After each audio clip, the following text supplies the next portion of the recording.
Welcome to Device Casting Couch, Season 1, Episode 2. Today we'll be talking about major Equifax payout, how going to the hospital could be a risky decision, and Google and Facebook tracking your spicy internet history. Joining me today is Aaron Fletcher and Jonathan Green. Say hi. Hello. So I'll be going over the hospital vulnerabilities. The first one is a critical bug that they found in infusion systems, allowing changing of drug doses in medical pumps. So discovered by CyberMDX, which is a cybersecurity firm based in New York, focused specifically on medical networks. They run a really good blog. We'll talk about them in a minute. But they discovered on June 13th that there were two vulnerabilities in Alaris gateway workstations. It was a flaw in the firmware code of the device. And the vulnerability could be exploited remotely and without any authentication. So Alaris Gateway Workstation, which is the people that make the device, is a product of Beckham and Dickinson. It's their parent company, and is used to communicate with infusion pumps and to power them during blood transfusion, anesthesia, and various therapy sessions like chemotherapy and dialysis. So these are like network devices in a hospital that you could be hooked up to. Yes, correct. And what authentication method do they use? Did it mention? It says none. What port are they using? Like what protocol? That I was not able to find. I tried to look for more specifics of like what they were actually using. I think for this one, it says that it said you could send a SMB protocol, a server message block, and you could use that to exploit the machine. So it doesn't say that it's using any authentication or anything like that at all. But hospitals in general just have so many vulnerabilities just by the nature of what they do. I know at DEF CON last year they were talking about how someone, all those Cat 5 ports they have in the hospital, there's no port security on them, right? So you know how they have the nurses monitoring station down the hall, typically that's monitoring everyone's vital signs and drug dosage and everything. Apparently someone can plug in a Raspberry Pi into that network and just start authenticating to the life support machines and then start changing the information. And they took the patient off of the life support machine and it just mimicked the data it was sending back to it using Wireshark. Wow. Well, the thing was me and Aaron actually went and saw this talk together last year at DEF CON. And it wasn't even it's not even just taking off the patient. You could intercept and not just kill them, show it flatlining. You could make it show they have tachycardia, where their heart's going 200 beats a minute, or it can make it look like it's super slow or erratic.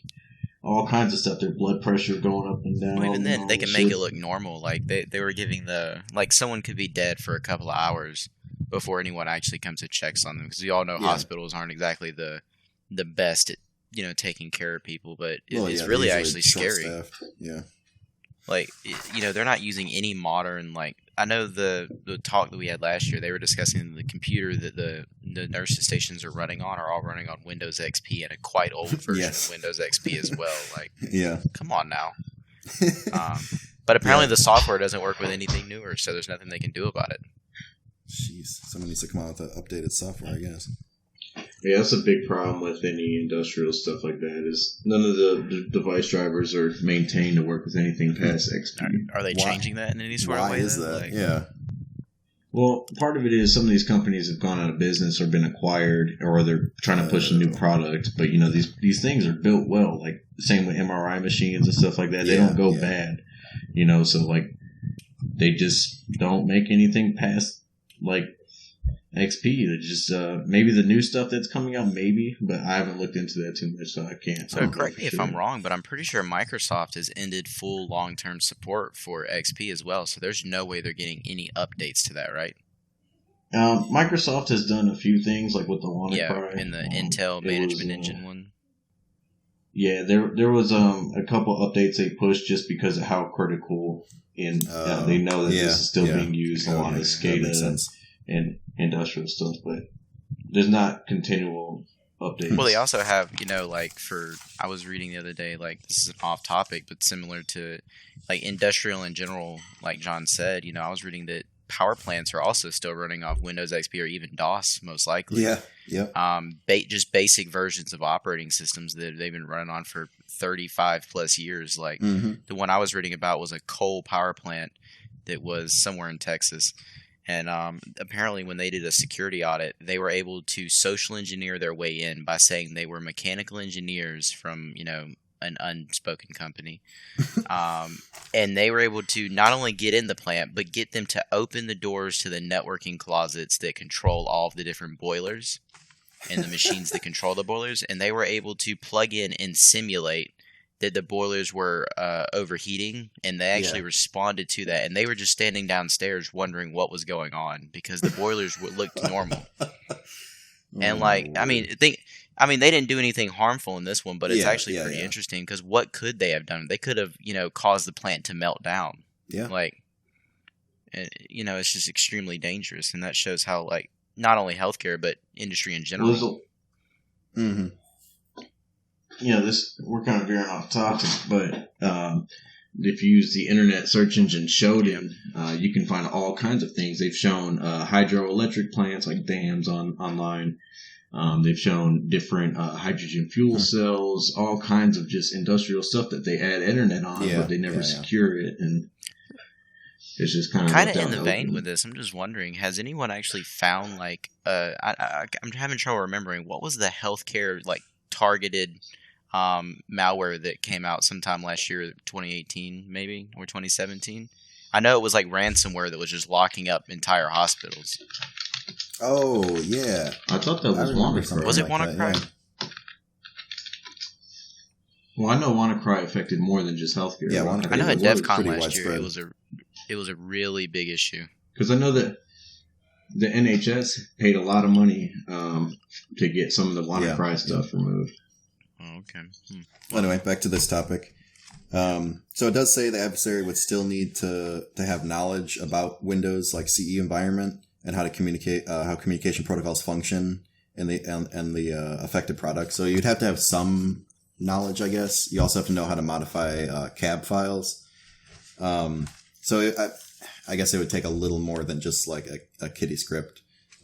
Just kind of so it would take more than just if you knew the IP to get in. I know at DEF CON, when they did talk about this, they were able to actually buy the equipment offline and then bring it to their house and mess with it. So what they did, they showed actual videos of them doing it live. Yeah. Where they actually just bought the equipment off of eBay from a wholesale retailer from who sold medical equipment, like a home hospice type care thing where you could buy that equipment and bring it home. No, you don't have to stay in the hospital. And they were just testing it on that and managed to actually, do some penetration testing and actually find out how all of that would work in a hospital environment. The only bad thing is you have to be inside the hospital to do it. Yes, you do have to be on the network, yeah. Yeah, but then again, that's really not that hard. It's really terrible that this is what it's come to. Yeah. No. And it is more reason I don't want to be in a hospital. They do note in here that it is important to note that the majority of the Becton Dickinson fusion systems were not affected. This was only certain models, and also they've already pushed out patches and stuff that'll fix this, and they're also looking into securing their networks more. But still, I mean, it still happened. So they have to be given a lot of credit for actually patching their devices, because I know a lot of I think I read a story about a dialysis machine where they were found some similar flaw in it and they just did nothing about it. Yeah. And I think if you find an industrial manufacturer who's willing to actually fix and stay up with their product, make sure it's always updated. Yeah. That says a lot about them and their commitment to their own products. That's amazing. Yeah, but at Cyber MDX, they recommended the hospitals block the server message block protocol, segregate their VLANs, which they were not doing, and ensure only appropriate associates have access to the computer network. So I don't know if that's some sort of key card or something like that, just so, it's just put another hurdle in the way of someone just accessing all this stuff on the network. It sounds like basic networking, but... Yeah, I know. But I was reading this over and I was like, this should have been done in the beginning, I'm pretty sure. Seems like that's not really known, is it? Yeah, no. It's more reason why we're always going to have a job, guys. Yep. Someone who always doesn't secure their network. Right, but on to the second one. This involves anesthesia machines, which allows changing in gas mixing levels. It was found by the head of research at CyberMDX, again, CyberMDX, looking out for these hospitals. Elad Lutz, I believe is his name. He found it late June, July. So you have to be on the same network again with this one, but there is no authentication. As long as you know the IP, you can log in and start changing certain aspects of these machines. These are GE Estiva and GE Aspire anesthesia systems, which is General Electric. It's owned by General Electric. GE Healthcare is their parent company. So again, as you have to be on the same network, there is no authentication. Wow. So yeah, this can also be done remotely as well. So you just type in the IP, and we're saying nothing at all, no password prompts. It's just like, here you go. It says the downgrade attack would allow not only remotely adjusting the composition of the anesthetic gas mixtures, but also suppressing alarms, changing the time and date on the system, and modifying barometric pressure. So no user interaction whatsoever with the actual device. Doesn't require authentication. You just log into the machine, you're good to go. So is there something is this like a built-in part of the machine? Like I'm wondering, like, is this just lack of configuration on the hospital's portion, or is it lack on the manufacturer's part where they didn't include the security features as a given? I believe it's both. Because the GE Healthcare pushed out updates to fix the vulnerability, but they also recommended basically the same stuff that they recommended before. Network segmentation, device isolation, putting restrictions on access, stuff like that. So I'm pretty sure this is on both their ends, I guess, the machine and the hospital's network. A little lacking. Absolutely terrible. I mean, you're gonna have some poor anesthesiologist going to prison. Yeah, exactly. Yeah, because someone dies on the table because they didn't. Yeah. Someone's messing with the gases. Well, seeing we're talking about hospitals and everything, I feel like it's good to mention Barnaby Jack's research. He was a New Zealand hacker, programmer, computer security expert. Fortunately, he died in 2013, but he did stuff with heart implants and pacemakers, and he was actually able to send an electric shock to anyone wearing a pacemaker within 50-foot radius. Wasn't it using Bluetooth, John? Yeah, I believe it was, I think Bluetooth or Bluetooth Low Energy. See, this is, I know that sounds ridiculous, but you've got to be kidding me. They included Bluetooth on a pacemaker. Like, are you serious? Next thing you know, they're going to have a Wi-Fi card installed, and everybody just could be up in your heart. Like, come on now. It's like getting a robotic foot you control through Bluetooth. Like, wait, so why did they put Bluetooth on it? Like, what was the reason for putting Bluetooth on there? To link it to their phone app? I want to say there was it helped with monitoring and different stuff like that. I'm trying to remember right now, so I won't quote. Yeah. But it was for some like comfort of just, life. I think diagnostics and stuff like that. Gotcha. Yeah. I would rather not have diagnostics done. Like, I mean, it's terrible that someone has to get a pacemaker, but Bluetooth, guys, come on now. It seems like a little much. I think that's just like someone's like, hey guys, I have a way that we can monitor this, and no one says, hey, that's probably a bad idea.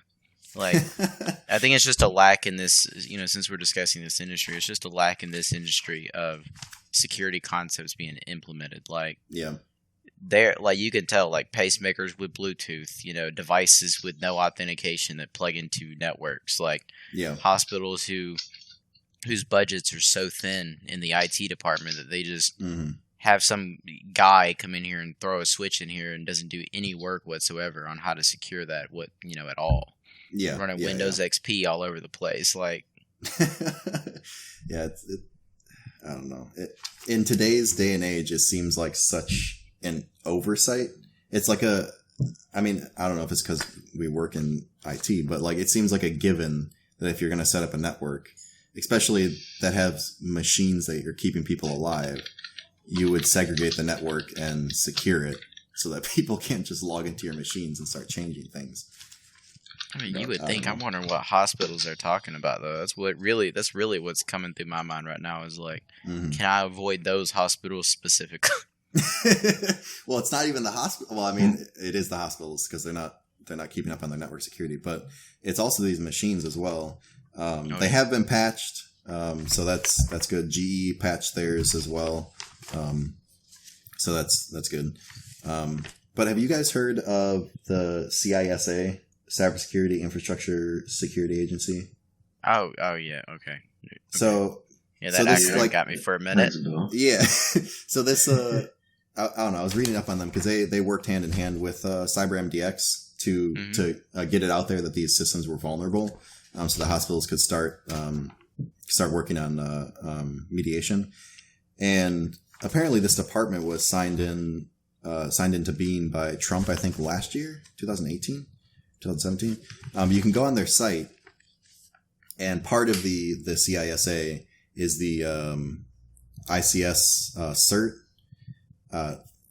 Government loves their acronyms. It's the Industrial Control Systems Cyber Emergency Response Team, but that's a part of the CISA. And basically, they go around and they describe it as a megaphone for vendors and vulnerability finders. So if someone finds a vulnerability, or a vendor finds a vulnerability in their product, they can tell the CISA, and then they push it out to everyone else, and they post it publicly so that everyone can read it and then mediate their vulnerabilities. I don't know. I thought that was a pretty cool idea. See, I've noticed with stuff like that though, like from going to DEF CON and everything, I think a lot of the community that does this just for, information and for fun, like they do a lot of like, what are they? John, correct me if I'm wrong. It's like bug bounties and bug hunts, right? Well, there's a lot of companies that do the bug bounties and stuff like that. And there's actually, I want to say, the 18-year-old kid, he was able to make 6 figures plus a year just doing bug bounties. They pay a lot of money to make sure their stuff's secure, and they would rather pay it to someone trying to help them out than waste it on, a PR disaster and all that stuff because of a hack. I know when we were at DEF CON last year, someone discussed like a major Cisco vulnerability. I think Cisco paid him like $15,000 just for that one. Like, wow, it was pretty large. Like, those types of things are. How do they set that sort of thing up? Like, do you just? I'm guessing you don't just attack the company and then tell them afterwards. Like, do you tell them you're gonna like pen test their network or? Well, there's a website called Bug Crowd, and I know that's just one of the couple, but these companies can put their stuff on there, and then if you find a bug with whatever they're asking about, they will agree to pay you a certain amount of money. Really? Oh, okay. Like I'm on there right now, and there's AT&T, there's AOL, there's Adobe. There's AOL on there. Believe it or not, there's yeah, that's what it says. I'll click on it, but didn't know AOL existed. Still, my bad. I didn't either. You've got mail. I believe there's 20th Century Fox. Oh, okay. All right. A lot of big names. Either way, definitely have like those options available. I think if more companies get involved in that, because there's definitely like that gray side where I think they do attack and then tell them later. It's like, hey, by the way, I found this. You know what I'm saying? Like, while I was stealing your info, I found this. I don't know. I think companies should do like regular attacks on their own networks or their own products and say, well, yeah, that's what they should be doing. Yeah. Like if I ran a company, I'd be like, hey, if you find anything wrong security wise with our product, we'll pay you $5,000 a piece. Yeah. Like I feel like for a large mega corporation, like that's chump change to them. And then you're gonna have people who are actually looking for stuff wrong in your software, and plus that'll hold your developers accountable to like make sure that they're making good products, because then you'll be able to trace back like, hey, who designed this portion of the program? Like, yeah. And if this person keeps making mistakes, we're going to get them out of here. Yeah. No, I definitely agree. And also then you have a paper trail of people who are trying to help you. I mean, you can point to that and be like, okay, this area has a lot of vulnerabilities. People are finding a lot of stuff in here. So maybe we need to look at that area instead of just, not doing anything and then someone takes advantage of a soft spot in your security. So, yeah, no, I definitely agree with that. So, John, do you want to go over the Google and Facebook tracking your spicy internet history? Oh, yeah. This one I thought was incredibly interesting just because I'm a huge privacy nut. But there was a study. It had researchers from Microsoft, Carnegie Mellon, and the University of Pennsylvania. Mm-hmm. I might not have said all that correctly, but they analyzed 22,484 pornography websites using a tool called Web X-ray, and it identified tracking tools that it showed all the third parties and stuff like that. And what am I trying to say? What are some of the major websites? But it didn't list any specific websites. It just mentioned that a lot of them don't use encryption and whatnot, and it just leaves them easier to be hacked and stuff like that. And it mentions that even enabling incognito mode has no defense. It'll still, your data still gets out there, and Google and Facebook and all these people can still track your pornography searches. So how does this tracking work? Is it through like cookies, or like what is it doing? Is it embedded into the web page? It mentioned trackers. I didn't see any specific mentions on the Business Insider article I was reading about it. But I would assume cookies. I would assume cookies. It could be cookies, or it'd be the easiest way, I would think. It did mention that, you know how Facebook has the like icon on certain websites? That like button actually has trackers and stuff built into it, so that can be part of why it's sharing stuff to Facebook. And the Google Analytics, Google's a big ad network, so I believe part of that's associated with some of the tracking as well. So it's tracking for ad revenue then, or for like data selling.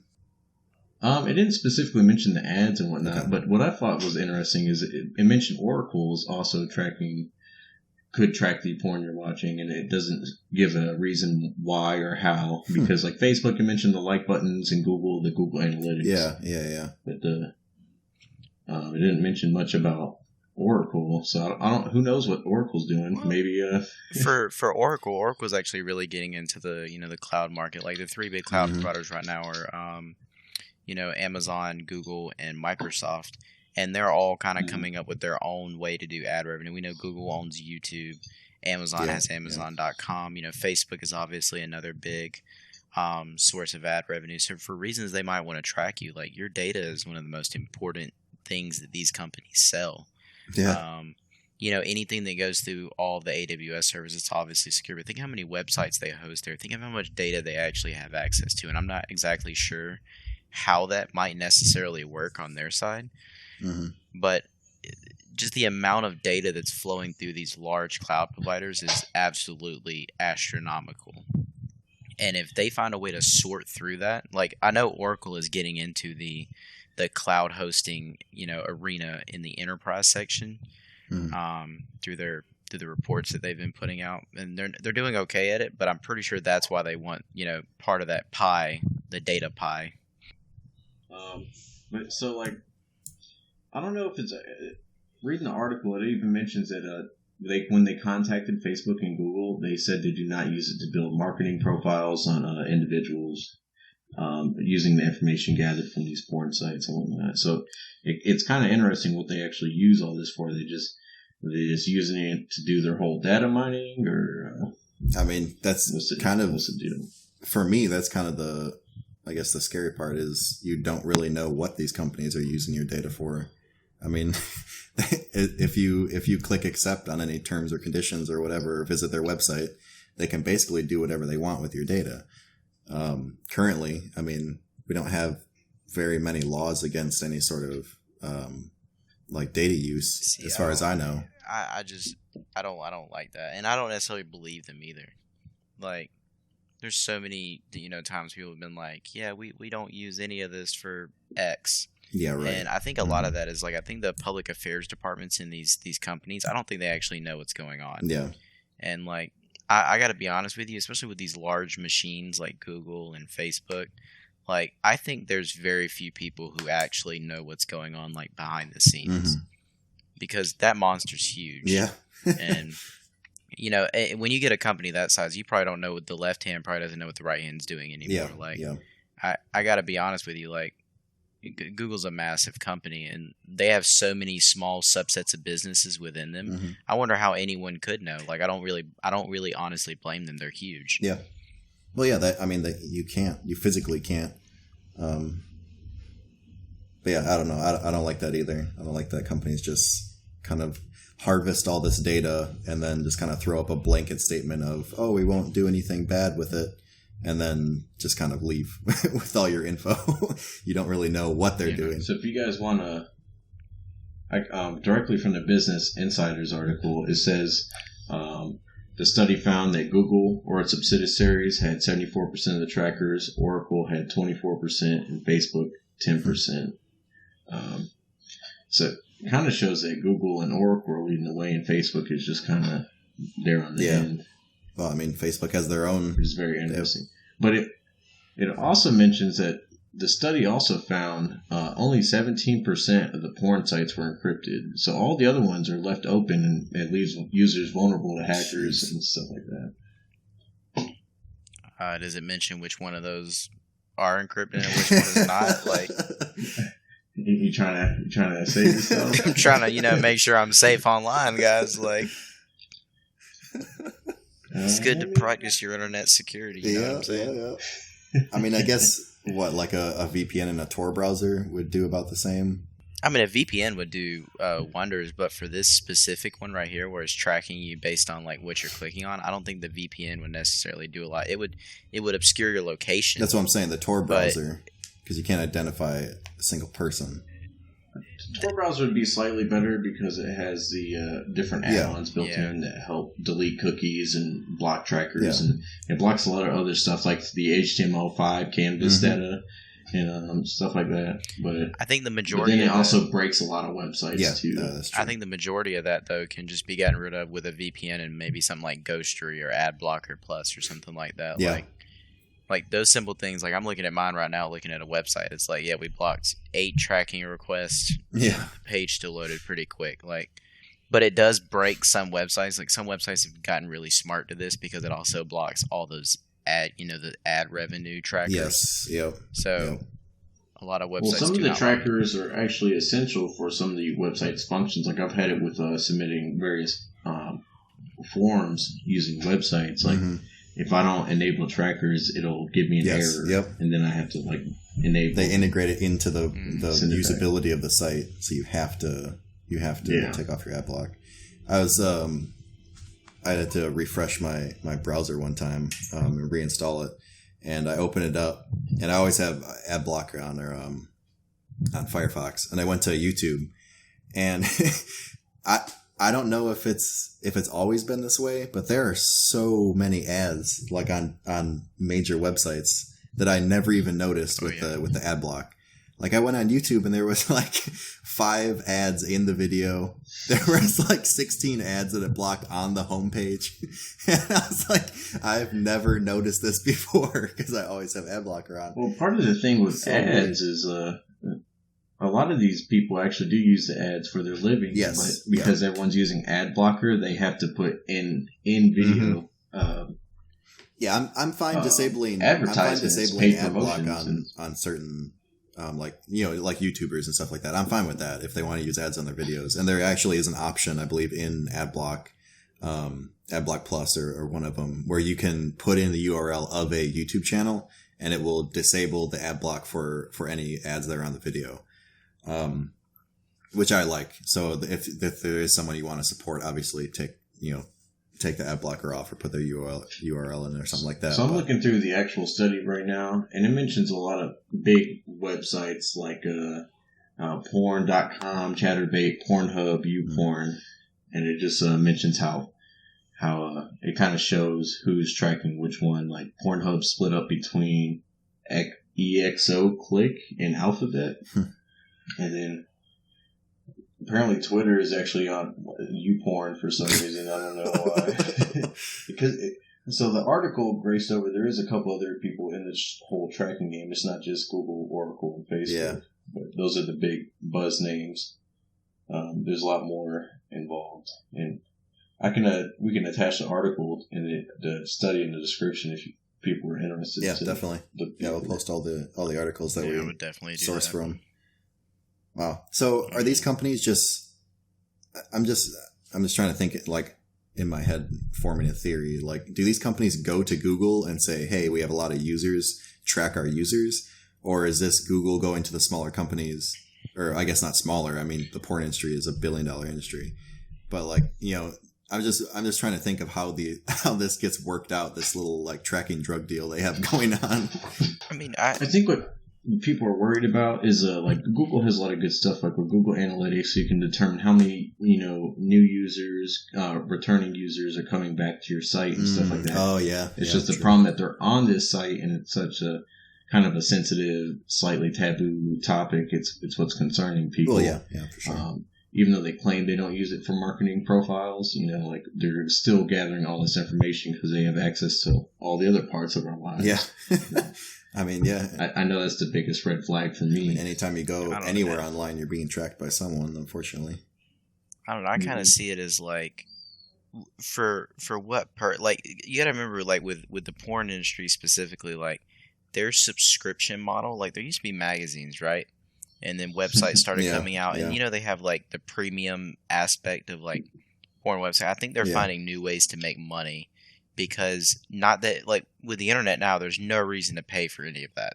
You don't have to. True. Yeah. You can find it anywhere on the internet, just like you can with it's digital media anywhere. Mm-hmm. Like you can find music online, you can find movies, TV shows, and of course, your XXX, rated films. Yep.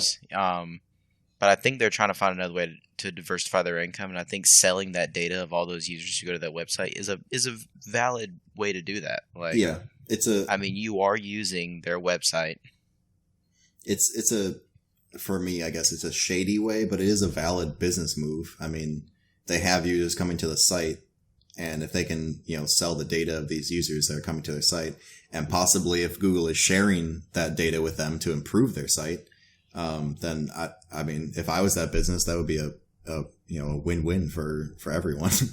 But then again, think of how much it costs to run like a website, like like Pornhub, like, or YouTube, or any of these. Like, my thing is, if I ran that business, I'd be like, hey, you're not paying for it, so quit complaining. Like, we're tracking you and we're selling this data, but it's free, isn't it? Yeah. Like, you're not paying anything. You're giving me your data. Yeah. And it's actually pretty interesting. I have to find what app it was, but I know there was an app now that allows you to sell your data to like Google and Facebook. I am serious. It installs on your phone.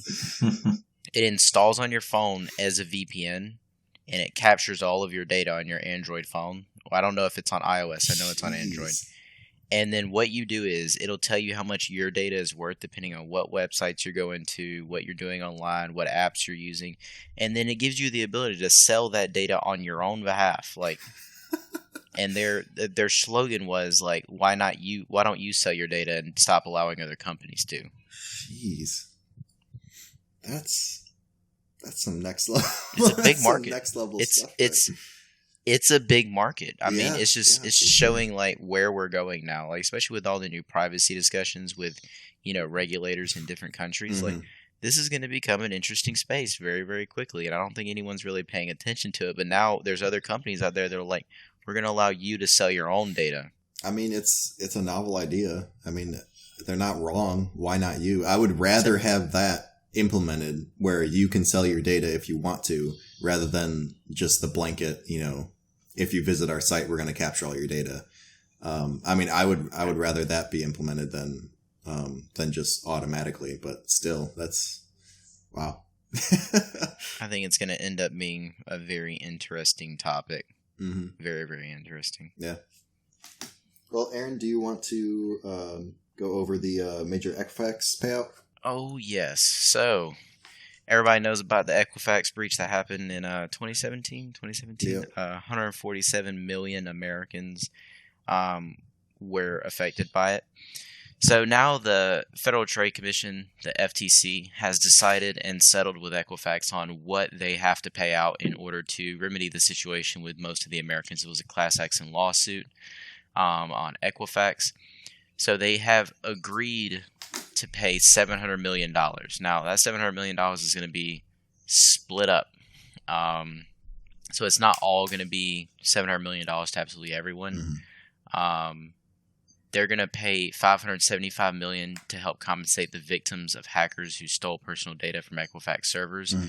So not necessarily to absolutely everyone, but people who can substantially claim that, hey, I was actually affected by this. I had my identity stolen, and I think you played a part in letting them steal it. Yeah, that makes sense.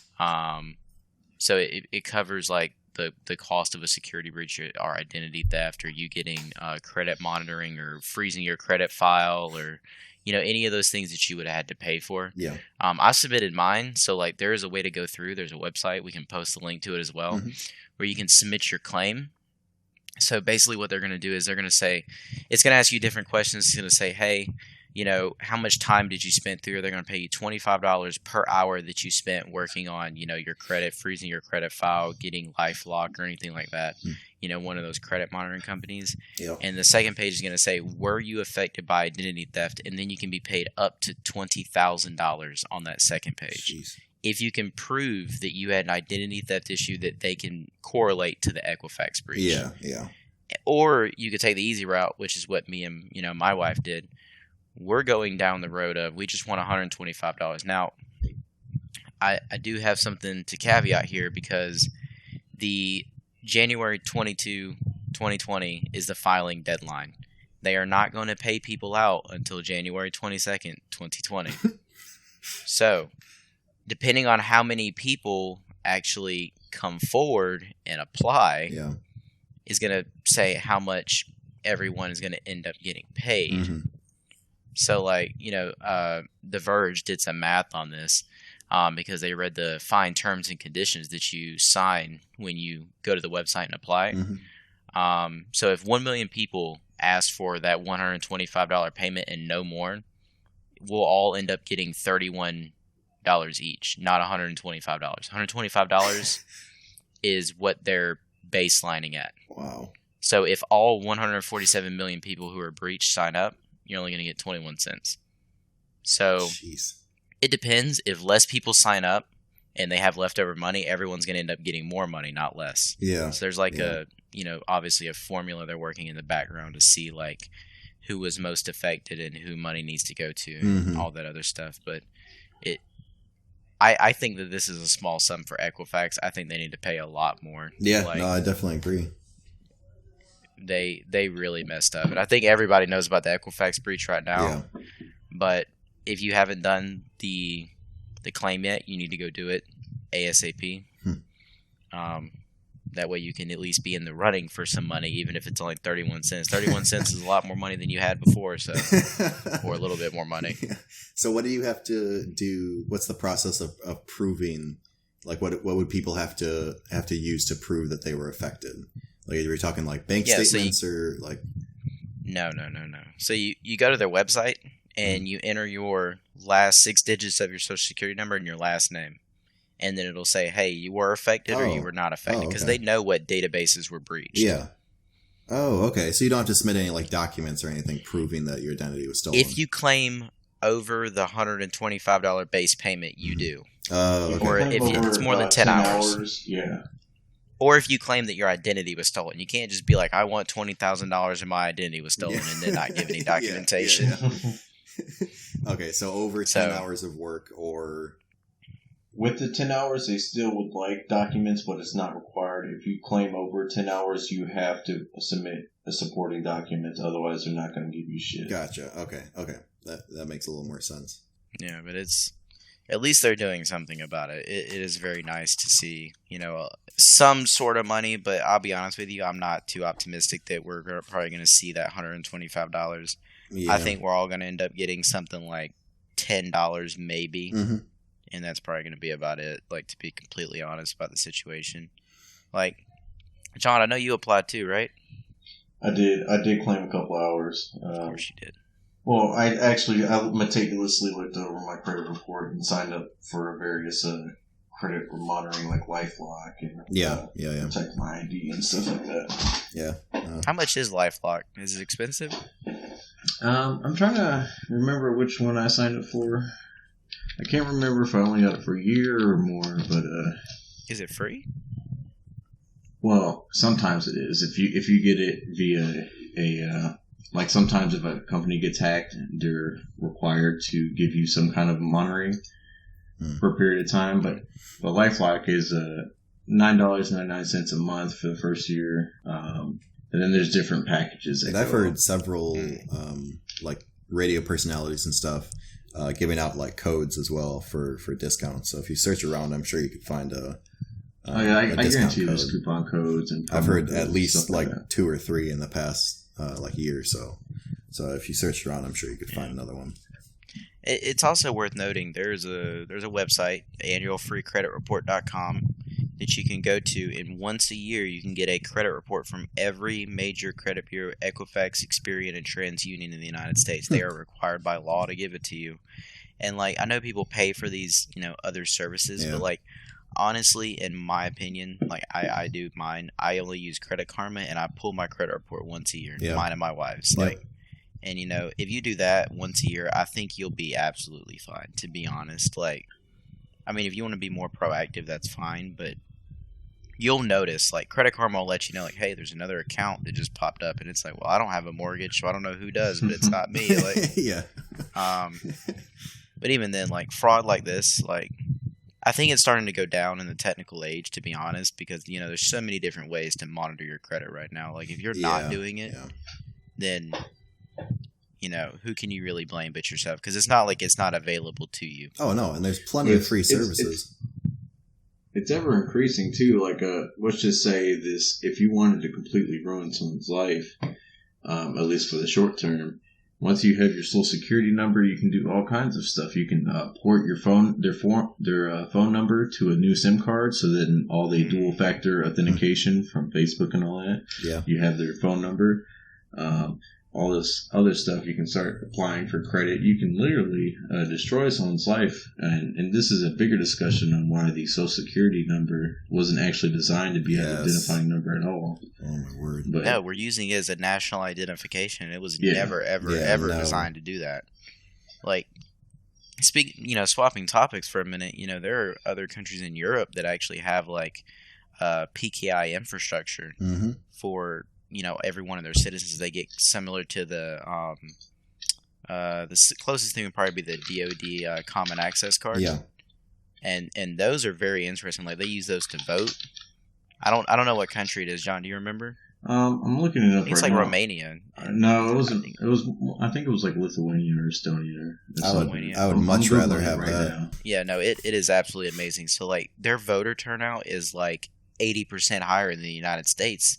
Even though they're a smaller country, because they don't have to leave their home, they can vote on the internet. And PKI at this point, if it's implemented properly, it hasn't been broken. It is Estonia. Like, it is Estonia. Yeah, it's Estonia. Yep. Like that is absolutely amazing. And their citizens, like, they can use that to buy, like, they sell like cigarettes and machines. Mm-hmm.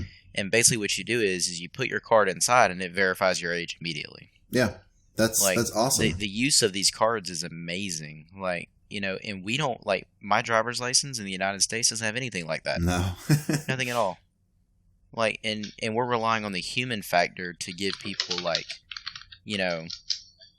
alcohol, for instance. Like, they talk about how easy it is to fake an ID in the United States. If we implement a PKI-based system, oh my word! Imagine if you go to Flash Foods, and or the gas station, and you're trying to buy a bottle of liquor, right? Yeah. There's going to be no fake ID because you have to put that ID into this machine, and it's going to reject it because it's not real. Yeah, I want to say that's the reason they made the Real ID Act of 2005 was to standardize IDs and make them have more different features to make them less easily faked and whatnot. And one of them I want to say is the barcode. A lot of them have the PDF 417 barcode on the back. Mm-hmm. So I've noticed a lot of places will scan that, but even that is easily faked. Anyone, if they're willing to put in the effort, can generate a barcode online just by visiting websites or downloading programs. Yeah, it's not that even hard. Then, me and you have talked about how, John, we've all talked before about how easy it is to fake IDs. I'm not trying to do illegal stuff here, but I know I saw a conversation one time about the DoD Common Access Card, right? Mm-hmm. That can be That can be faked. Most definitely. Oh, You can buy the printers online. You can buy the printers and the cards online. Yeah, you can buy Literally. blank PIV CACs online. I want to say they were. I think I looked it up. Like $5? No, they were a little. It was like a 10-pack for $150, I believe. I'd have to find the link again, but it was. But even then, like.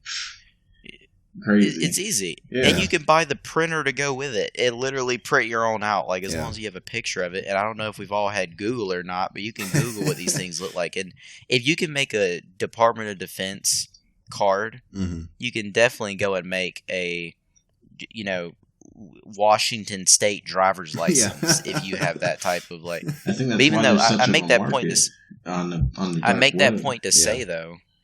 I make that point to say though is that if we implement PKI infrastructure into our IDs, that's impossible. You cannot do it anymore.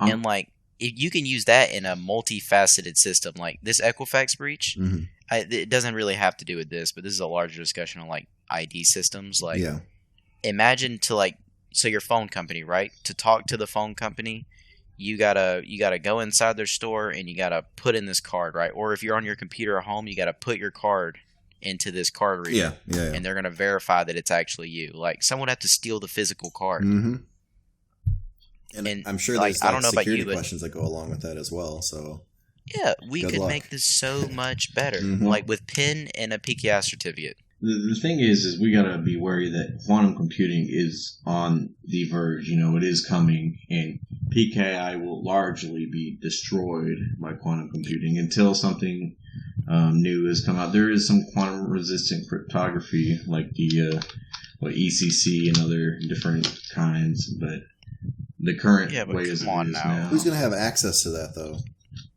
Not everyone. Yeah, exactly. Like I doubt in the next 50 years you're going to have a quantum add-on card in your desktop computer. Like I'm not talking about individual hackers. I'm talking more nation state. Like we already are concerned about Russia hacking our previous election.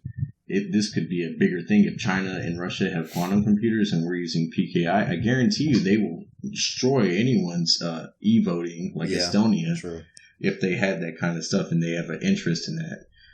But country. I mean, realistically, we're far off from a true quantum computer. Like we're to the point where we can do like what is it like? What's the measurement? It's tiny. Like what, the qubits? We're not. Yeah, we're not to the point where we're doing like full scale quantum workloads. Like, and we're nowhere close to that. Like we're still trying to find ways to cool these things. I'm just saying it's on the verge, and as technology spins up, it'll. It is I coming. can definitely see in the next 40 to 50 years, it'll be a more realistic threat than what it is. Well, honestly, I think technology is getting to a point where it is beginning to like slow down just enough. Like I foresee quantum computing because people keep bringing up like quantum computing is going to break AES, it's going to break PKI, it's going to break all these. There's going to be nothing. Everyone's going to be screwed.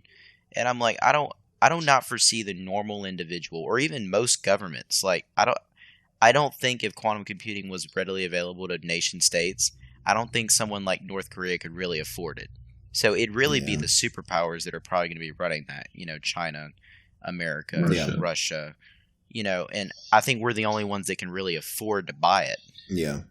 It would basically, in my eyes, it would just be another standoff. It would be another Cold War. I mean, if we all have quantum computers, it would just be like we all have nukes, but no one uses them. So, like, cyber's an interesting space because, like, no one's actually getting hurt. It's just you're stealing and fucking up everyone's shit. I mean, you could get someone hurt. We're thinking very cynically too. Like I was reading an article online about how quantum computers are going to change like the scientific realm. Like they could calculate complex workloads that have been running for 10 years about string theory to actually either disprove or prove it. Like, if the human race is not as dark and evil as everyone makes it out to be, that we're going to invent these quantum computers and someone's going to be like, hey guys, let's calculate, what's on the other side of black holes or something like that. Like, let's use it for something that's I don't know. I read all kinds of articles where like quantum computers are gonna be able to map the whole universe or something like that. Like I read some outlandish because these scientists, dude, they're amazing. They're like, with this new technology, based on what we know about the universe, we can extrapolate what the rest of it looks like. With that much computing power. But I mean, I just don't think we're all going to use it to destroy each other in the cyberspace realm. Like, anything with technology, as we've seen, nuclear was amazing because while it provided clean, reliable energy to a degree, it also had the power of leveling cities. It's a dual side key, and it just depends on what door you're opening. Yeah, that's very true. For the cyber side, man, what is it you always say, John? The mouse is gonna always win, but the cat's gonna be well fed. Oh yes, it is a huge cat and mouse game. I'm glad you remember. Yeah, that. So he's gonna be that cat is gonna be eaten, boy, but that mouse might be a little bit ahead, but that cat is right behind him. And I think if this comes out, it might break all that old stuff, dude. But it's not going to break. I'm glad you mentioned whatever it comes out with it. While RSA, Diffie-Hellman, elliptic curve, Diffie-Hellman algorithms will be broken, AES, they only said it would cut it in half, and that's still 10 times longer than the universe has ever been around. That's a long amount of time. Stuff like they're even talking about quantum cryptography. There's other kinds of supposedly quantum resistant. Like I said, no one's been able to test it yet because they're not widespread. But I'm not trying to spread doom and gloom, but people are making an effort as it is right now to position themselves to have resistant stuff in the future. How are they testing quantum resistant encryption if we don't have an actual? Well, I think it's just all theory. Yeah, a lot of it's theoretical because IBM has their quantum computer actually on the internet. It's only a couple qubits, but you can. There's a queue, obviously, but it's open to the world, and you can actually put your stuff on the computer when it reaches your spot. And so people have been able to. Yeah, it's called IBM Q, and you can on their website you can load up stuff and have it tested. From my understanding. Yeah. Wow. All right. It's pretty neat. What's the waiting list on that thing? Oh, I don't know. I've never had anything. I don't understand Shor's algorithm or any of that to even attempt it. Yeah, it's above my pay grade. I don't think most people do, dude. Like, I don't know. I've looked up several stuff on quantum computing, and most of it goes right over my head. I mean, I understand the theories it's not and stuff, but yeah, all the technical stuff they're talking about, to be honest, from my viewpoint, it's still in that theoretical phase, and it's going into the application phase. But until it becomes like a part of our world, no one's really gonna like understand like truly. You know what I'm saying? Yeah, like, yeah. But there are some really like good talks on it. Like, I know there was a talk at Black Hat UK. Last year there was a good hour-long talk discussing quantum machines and what the changes to the future are going to end up being. Yeah. And I know, like, they said, like, AES, like, the implementation of AES is going to be your problem. Because, like, most websites, they use AES cryptography, but the way they implement it is apparently, and this is not really my, field of expertise, so I'm paraphrasing here, but apparently they said, like, the way websites and computers and stuff implement the AES algorithm is flawed generally. Yeah. I don't know if John's got any more information. I know he looks that crap up for fun. So, the mathematics behind AES, like I said, is solid. Quantum will be able to cut it in half, but even then, like I said, it's still forever for AES. It's really the public key and encryption. Because there's the public key and there's a private key, and they're mathematically related, and that's how you can discern each other. And because quantum computing is able to do all that math so much faster, that's really what we got to worry about. Well, yeah, I've always heard, encryption is only as strong as how you implement it. So, you can have a super strong lock, but if you, don't put it on the door, it's not going to do you much good. So it definitely makes sense. All right, I'm going to talk about a little side article that I have. This is so far all my stuff has been from bleepingcomputer.com. They were pretty good. They posted a bunch of new articles, but this one is a fake Office 365 site that downloads a TrickBot Trojan onto your computer. So it looks. I have a picture of it here. I know you can't see it, but it's the exact Microsoft website. It even has HTTPS, and it says get-office365.live. It's the exact thing. Send that. They cloned the website. Oh, they use .live. Yeah, .live. Yeah. So that's hilarious. So they cloned the website, but if you actually inspect the URL, there's an extension onto it that takes you to their site. So the way that they do this, so you go to the site, and if it's the clone site, it will pop up with a browser update. So for Chrome and Firefox, it looks a little different. They have a few examples here, but it basically just looks like the normal update little window that pops up. It says Chrome Update Center, Firefox Update Center. Basically, if you click update, then it downloads the Trojan malware, and it's a password stealing malware. So it downloads it to your browser, and then it takes any saved passwords and stuff like that, and then sends them up to whoever pushed this out, I guess. Here, can you send me that link? Yeah, I can send it. But yeah, so I want to go throw it in a sandbox. Yeah. So I think this is interesting. Do you know what they did to spoof the website? Because I've read other things on how they are able to use some Unicode characters from the Cyrillic alphabet that look exactly like normal characters, and they were able to spoof Apple doing that on certain browsers that are affected. I'm not exactly sure how they did it. They have a picture of the website, and it looks just like the website, but they said that there's just more to the URL that you can't see, that you have to go into the web page to actually find where it's actually sending you. Mm-hmm. But yeah, it looks just like the website. But yeah, I guess it does install it onto your computer. It says it infects the it gets injected into the svc host.exe, which is obviously a Windows a Windows file. But yeah, and then it just it's called, let's see, System Info 64, I believe is one of them. We'll upload information about a victim's computer, install programs and Windows services.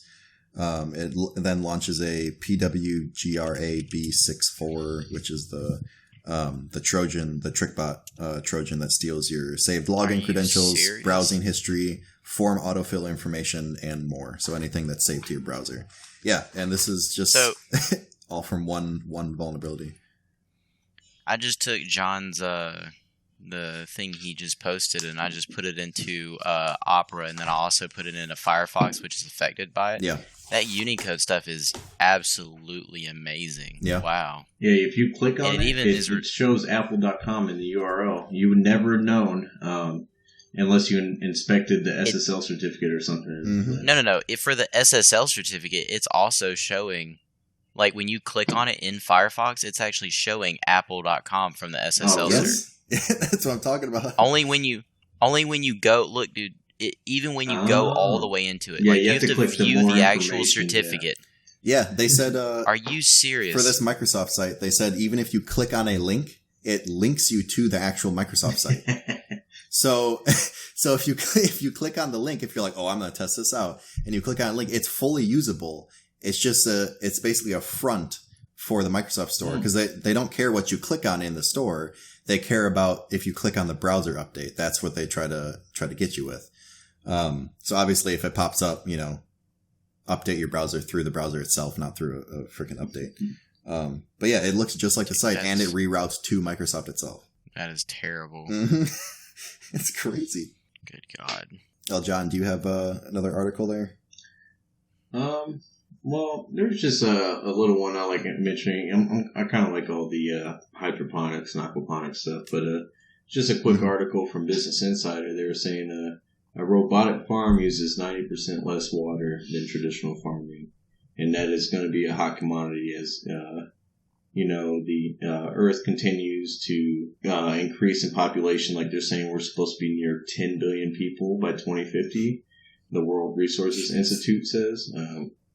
And that we're already having a food shortage in some countries, in Africa and in other more third world nations. But yeah, I thought it was interesting that if we could make robotic farms and do all this, it could solve a lot of our problems. But it's a step in the right direction. So are they saying like farms that exist now to switch to automatic, or are they saying in like third world countries that are struggling, you could like plant a robotic farm because it uses less water.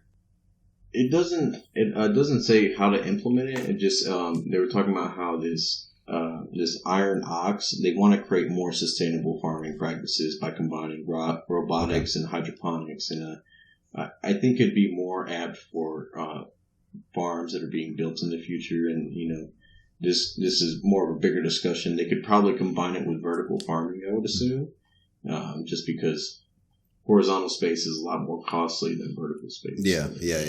I was looking at an article where I believe it was China started to do that, where they did vertical farms and vertical like forests and stuff, rather than, because they don't have a lot of space. Obviously, they have a ton of people, so they were making vertical gardens and vertical like vineyards and stuff like that, because it was so much easier to make a skyscraper garden than it is to make a 40-acre garden. But no, I think that's a really good idea. It saves a lot of space, and I don't know, I think it looks cool. The thing with water is while the world is 70% water, most of it is salt water, and we don't have a good desalination process that is energy efficient at the moment. Maybe when graphene becomes a thing, and we can make graphene filters and stuff like that. But right now water is kind of a hot commodity to get fresh water that most plants grow with. Yeah. All right. Well, I think we'll end the episode there. Yep. Thank you for joining us. And we will see you next time. Thank you. Bye. Bye.